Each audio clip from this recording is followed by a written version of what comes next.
Dear parents, ദയവ് ചെയ്ത് നിങ്ങളുടെ കുട്ടികളുടെ ഏറ്റവും വൾണറബിൾ ആയിട്ടുള്ള മൊമെൻറ്റ്സ്, അവർ കരയുന്നത്, അവർ ടാൻട്രംസ് കാണിക്കുന്നത്, മെൽഡൗൺസ് ഉണ്ടാവുന്നത്, ഇതൊന്നും ഷൂട്ട് ചെയ്തിട്ട് സോഷ്യൽ മീഡിയയിൽ ബാക്കിയുള്ളവർക്ക് കൺസ്യൂം ചെയ്യാൻ വേണ്ടി ഇട്ട് കൊടുക്കരുത്.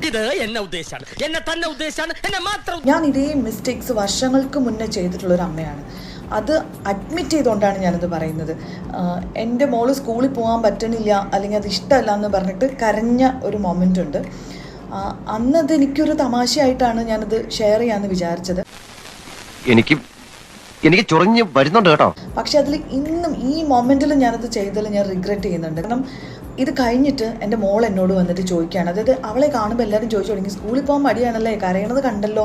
വേണ്ടാട്ടോ, നീ ചായ അടിച്ചാൽ മതി, നീ എന്നെ അടിക്കാൻ നിൽക്കണ്ട. ഓക്കെ, ഇത് എൻ്റെ അമ്മയുടെ മുന്നിൽ വെച്ചിട്ട് ഞാൻ പറഞ്ഞൊരു കാര്യമല്ല, ഞാൻ ചെയ്തൊരു കാര്യമാണല്ലോ. ഇതെങ്ങനെയാണ് ഈ ലോകം മുഴുവൻ അറിഞ്ഞത് എന്നുള്ളത് അവളിങ്ങനെ അന്തം വിട്ട് എന്നെ നോക്കിയൊരു സമയമുണ്ട്.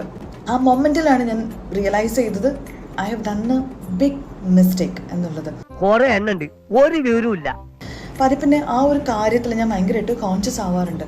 അപ്പം ഇന്നും അതുപോലെയുള്ളൊരു വീഡിയോ കണ്ടു. I felt really sad. ഒരു കുട്ടിയുടെ ഒരു മെൽഡൗണിൻ്റെ ഒരു പോയിന്റ്, അത് ഭയങ്കര സങ്കടം ഉണ്ടാക്കുന്നൊരു മൊമെൻ്റാണ്. അപ്പോൾ അത്തരം മൊമെന്റ്സ് നമ്മൾ ഇന്റർനെറ്റിൽ ചർച്ചയ്ക്ക് വേണ്ടിയിട്ട് നമ്മൾ ഷെയർ ചെയ്ത് കൊടുക്കുമ്പോൾ നമ്മൾ ആ കുഞ്ഞിന്റെ മാനസികാവസ്ഥ ഓർക്കണം. ഇനിയെങ്കിലും എല്ലാവരെയും കൊണ്ട് അതും ഇതും പറയിക്കാതെ ഒരു നല്ല രീതിക്ക് ജീവിച്ചൂടെ? ഉറപ്പില്ല. ആ ഒരു ബിഗ് ഇമോഷൻ പ്രോസസ്സ് ചെയ്യാൻ പറ്റാത്തതുകൊണ്ടാണല്ലോ അവരങ്ങനെ സ്ട്രഗിൾ ചെയ്യുന്നതെന്ന് ഓർക്കണം. ആ സമയത്ത് ക്യാമറ എടുക്കാതെ അവരുടെ കൂടെ ആ ഇമോഷൻ റെഗുലേറ്റ് ചെയ്യാൻ ഇരുന്ന് കൊടുക്കുക എന്നുള്ളതാണ് ഒരു പേരന്റ് എന്നുള്ള നിലയ്ക്ക് നമുക്ക് ചെയ്യാൻ പറ്റുന്ന ഏറ്റവും നല്ല കാര്യം. ഞങ്ങൾ അങ്ങ് ഇറങ്ങട്ടെ. ആയിക്കോട്ടെ, സന്തോഷായി.